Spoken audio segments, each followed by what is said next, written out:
वेक्टरच्या या लेक्चरमध्ये आपण काही एक्झाम्पल्स पाहणार आहे. त्यामधलं पहिलं एक्झाम्पल आहे prove that the line segment joining the mid points of two sides of a triangle is parallel to and half of the third side. म्हणजे इथे आपल्याला प्रूव्ह करायचं आहे line segment joining the mid points of two sides of a triangle. समजा आपण असा एक triangle consider केला.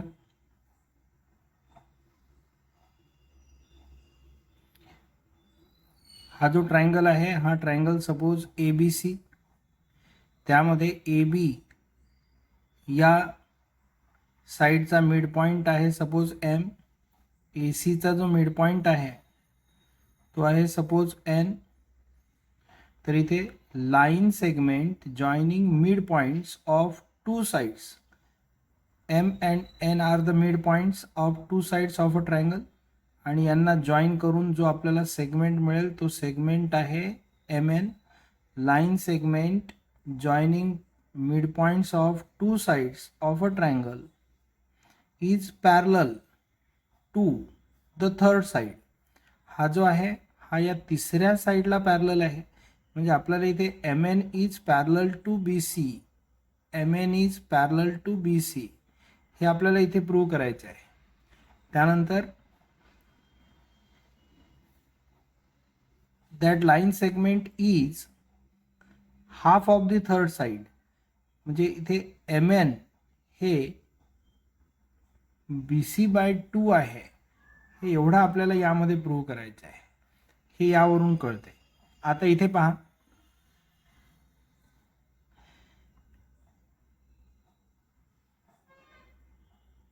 M is the mid point of A B.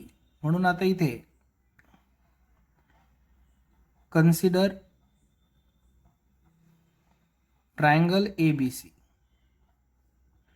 with M and N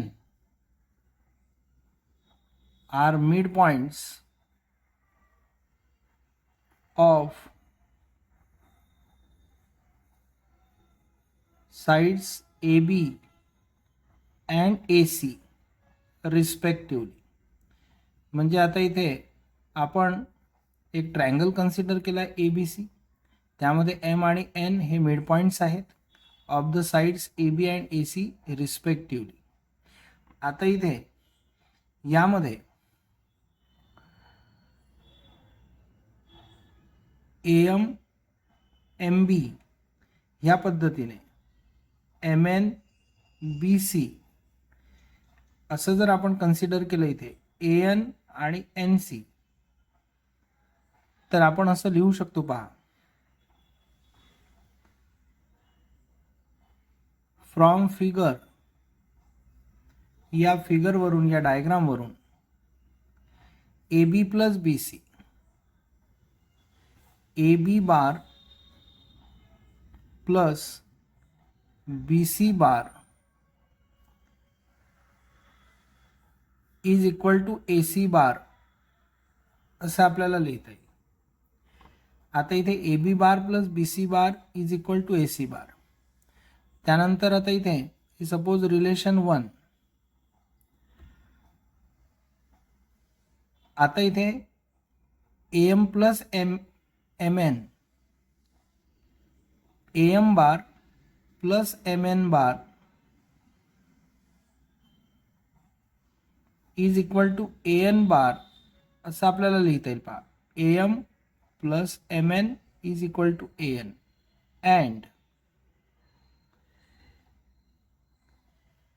किंवा इथे रिलेशन 2 असं घेता येईल. आता पहा यामध्ये A B bar is equal to A M bar plus M B bar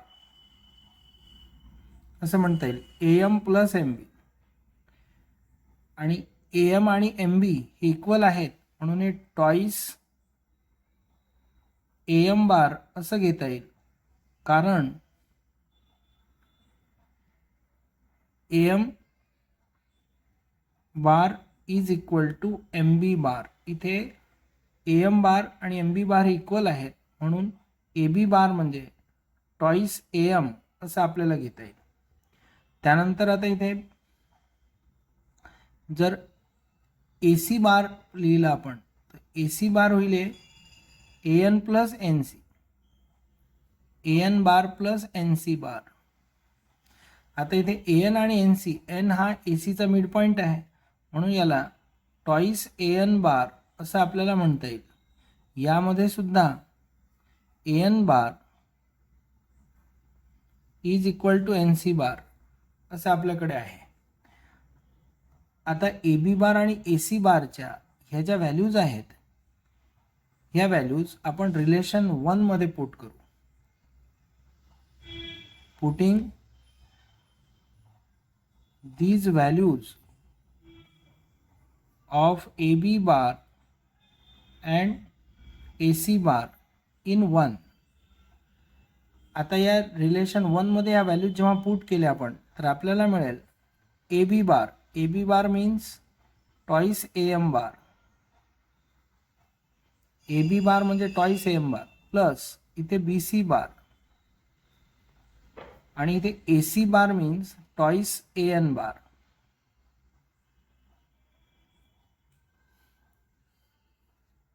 असं आपल्याला मिळते.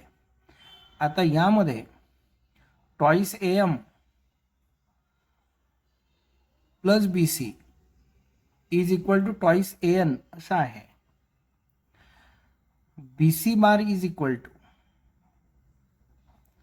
Toys A N bar minus twice A M bar असं आपल्याला लिहिता येईल. यामधून आपण जर समजा 2 कॉमन घेतलं तर इथे मिळेल A N bar minus A M bar. A N bar minus A M bar. But from relation 2 ह्या रिलेशन 2 वरून A N minus A M, A N minus M मिळेल एम एन बार. म्हणून इथे from 2 A N bar minus A M bar is equal to M N bar. Therefore we get B C bar is equal to twice M N bar. आता इथे B C bar is equal to twice M N bar याचा अर्थ M N bar is equal to B C bar by 2. आणि यावरून आपल्याला कळते हे दोन वेक्टर इक्वल आहेत म्हणजे M N is parallel to B C, M N is parallel to B C and length M N is half of the length of B C असं यामध्ये आपल्याला प्रूव्ह करता येईल. हे जे आहे हे यामधलं फर्स्ट एक्झाम्पल आहे.